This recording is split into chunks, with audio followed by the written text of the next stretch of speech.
The Calm Before the Storm. The movie is set in the 16th century, where our journey begins in the lush, untamed Mesoamerican rainforest, where Jaguar Paw and his tribe live in harmony with nature.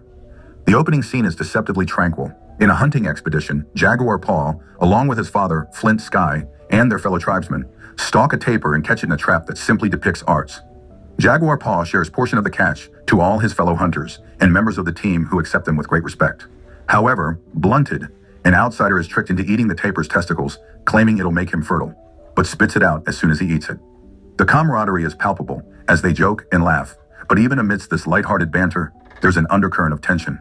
Survival here is no game. Their hunt is interrupted when they encounter a group of weary, frightened refugees. Their wide eyes and trembling hands tell a story of devastation and war. Flint Sky, wise and intuitive, notes that these people are sick with fear and warns his son to never let fear infect him, for fear is a sickness that can infect anyone. Tomorrow they'll discuss about the threat, but for now, they must feast. This moment isn't just fatherly advice. It's a thematic thread that will weave its way through the entire story. The scene shifts back to the village, and we see a glimpse of Jaguar Paw's simple yet beautiful village. The tribe is joyful in this place. Blunted's mother-in-law scolds him for not giving her a grandchild, much to the amusement of the tribe. Jaguar introduces us to his pregnant wife, Seven, and their young son, Turtle Run, is full of playful energy. The village is alive with laughter, music, and storytelling. That night, an elder tells a haunting tale of a being consumed by insatiable emptiness, a prophetic warning of what's to come. The stage has been set. The calm before the storm is over. Later that night, they all feast and dance, unaware of the wavering danger lurking at their doorsteps. The next morning is where things begin to get wicked. The tranquility of the village is shattered at dawn. The Maya raiders, led by the ruthless Zero Wolf, descend upon the unsuspecting villagers like a plague. The brutality is gut-wrenching, homes are set ablaze, men are slaughtered, and women are dragged away screaming. The violence is unflinching. Jaguar Paw quickly takes his family to safety and lowers them in a dried-up well, while a warrior chases him closely and soon catches up to him, where a fierce battle ensues, with Jaguar Paw overpowering the man, promising to return for his wife, Seven, and son, Turtle Run. He quickly runs back to the village, which by this time it is beyond saving. Women are abused, many are dead, some are battered, tied up, and bound. Jaguar finds Flint Sky fighting a warrior. He charges in to intercept. The two proceed to exchange blows, but soon it's evident Jaguar Paw will overpower and defeat him, but the group's leader, Zero Wolf, steps in just in time to tame him. Angry that Jaguar had the better of him, he wants to kill Jaguar, but Zero Wolf stops him. And it's here that we meet one of the most sadistic characters in the film, Middle-Eye, who kills Flint Sky right before Jaguar Paw's eyes. This breaks Jaguar Paw as one would expect. Please don't forget to leave a like and subscribe for more mind-blowing movies explanations. It's completely free, but really helps the channel out. But Jaguar Paw is captured and bound by the raiders. The men can only watch how the women of the village are assaulted, including Blunted's wife. As they prepare to move, Jaguar looks back to the hole where he left his wife, and one of the attackers notices the rope leading to the well and cuts it, leaving his family trapped with no way to climb out.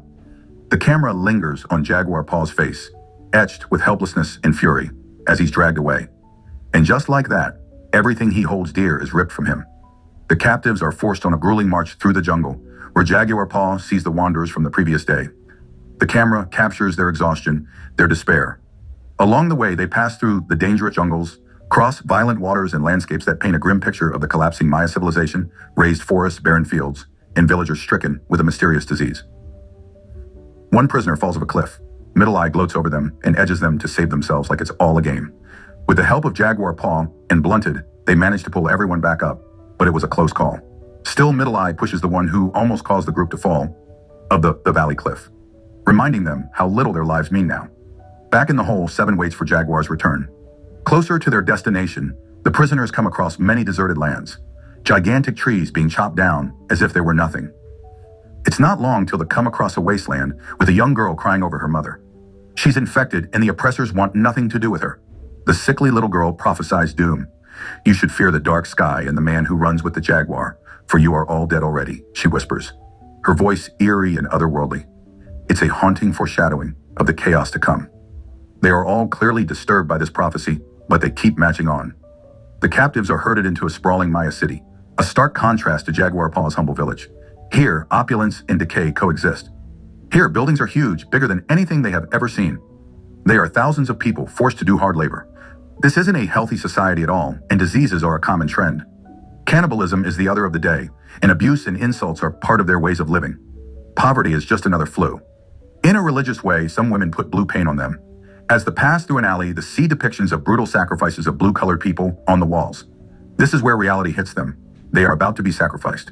The men are being dragged to the top of a massive pyramid where a frenzied crowd gathers to witness human sacrifices meant to appease their gods. The giant pyramid is painted in red with steps running down the middle. There are huge crowds gathered around the pyramids with some paganic worship practices, and they dance in amusement around the sacrifice victims. Finally, atop of the giant pyramid, the tension is unbearable as the crowd goes silent while the high priest explains that the community have been struck by plague. This calamity have befall the people and made them appear weak. But they are not weak, and to prove that, they'll have to make as many sacrifices as it takes to please the gods. One by one, the captives are laid out on the altar and brutally executed. Blood flows down the pyramid steps like a river, and their organs are being presented to their god as sacrifices.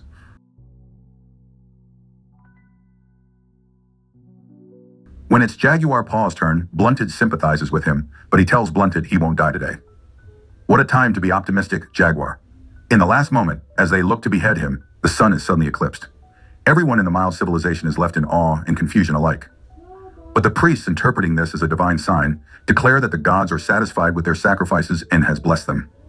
Jaguar Paw's life is spared, but his ordeal is far from over. The remaining captives are taken to a long, wide-open field where they're used as target practice in a sadistic game. The rules are simple. Run through the field evading every attack thrown at you, and you are free to go to the jungle beyond the field. The first two prisoners are let loose and the game begins. One of them gets hit with a big rock aimed at his head. The warriors start firing arrows at them, throwing weapons here and there, and one of this men is Blunted, who is struck down by one of the arrows. Cut rock. Zero Wolf's son runs up to finish them off. Next, Middle Eye sets the stage for Jaguar Paw and another captive, taunting him about his father's death. Unlike the others before them, they both cleverly run in a zigzag manner as they attempt to evade the attacks. It almost seemed like they'll get away when the warriors find it hard to hit their targets. But a very experienced archer soon gets the other runner with an arrow in the face, while Zero Wolf aims at Jaguar Paw and gets him wounded by an arrow to the belly. Once more, Cut Rock, Zero Wolf's son runs up to finish the fallen men.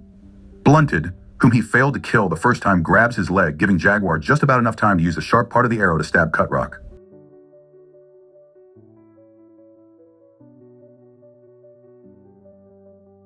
Jaguar is wounded, but manages to escape into the jungle, embracing his newly found freedom, setting the stage for the film's heart-pounding second half.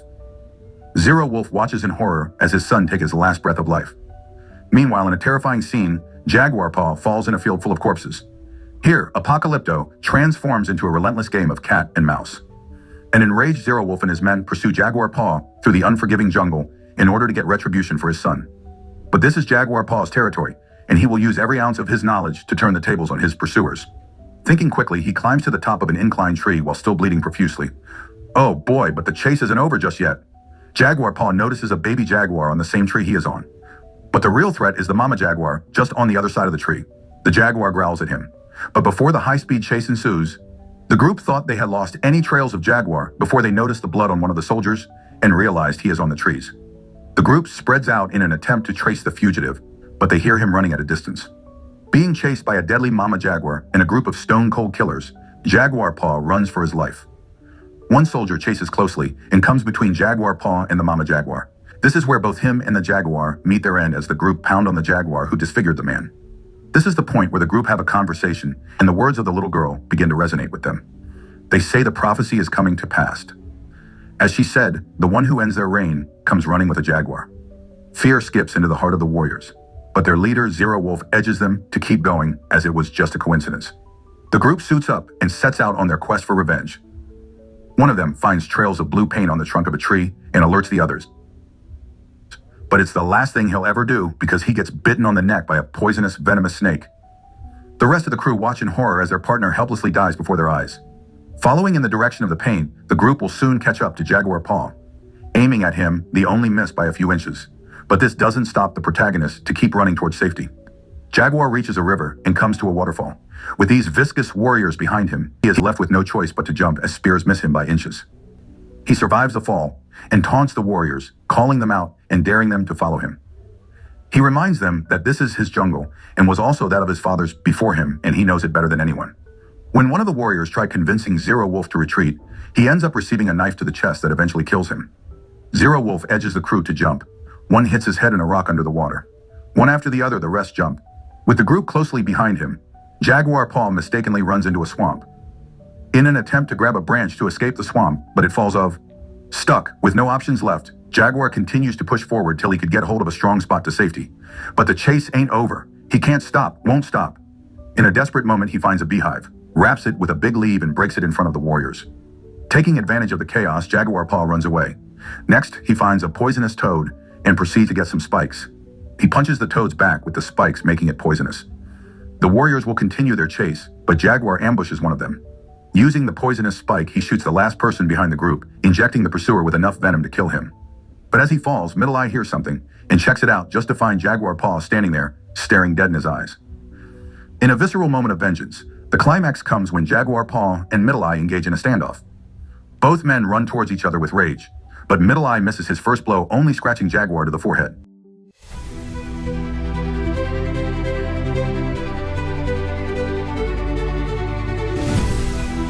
Jaguar gets the weapon of the fallen warrior and doesn't miss. He brutally finishes up Middle Eye. It begins to rain heavily, with his pregnant wife and child still in the well. If he doesn't make it back on time, they'll drown. Zero Wolf finds Jaguar Paw and don't miss his shot. He shoots him to the chest, but Jaguar just gets back up. Another standoff, this time between Zero Wolf and Paw. He charges forward, but Zero Wolf had been lured into a deadly trap. Same trap that impaled the tapir at the beginning of the movie. As Jaguar Paw nears his village, he's pursued by the last two raiders, but suddenly they all stop in their tracks. Emerging from the mist are Spanish conquistadors, their ships anchored offshore. The raiders, awestruck and perhaps fearful, approach these foreign invaders. Jaguar Paw uses the distraction to race back to his village. In a heart-pounding race against time, Jaguar Paw rescues Seven and Turtle Run from the well just as it's filling with water from the heavy rain. The moment he sees his newborn son born underwater during the ordeal is both poignant and triumphant. He has lost everything, but his family remains. In the final scene, Jaguar Paw and his family gaze at the Spanish ships. But instead of approaching the foreigners, he makes a choice to return to the forest and start anew. It's a powerful conclusion that underscores the resilience of the human spirit. And there you have it, the harrowing journey of Jaguar Paw, a story of survival, sacrifice, and hope in the face of unimaginable odds. Apocalypto is more than just a film. It's a visceral, emotional roller coaster that leaves you thinking long after the credits roll. What did you think of Jaguar Paw's journey? Did the arrival of the Spanish conquistadors surprise you? Let me know in the comments below. And don't forget to like, subscribe, and hit the bell icon for more deep dives into incredible films. Until next time, stay curious and keep exploring the world of cinema.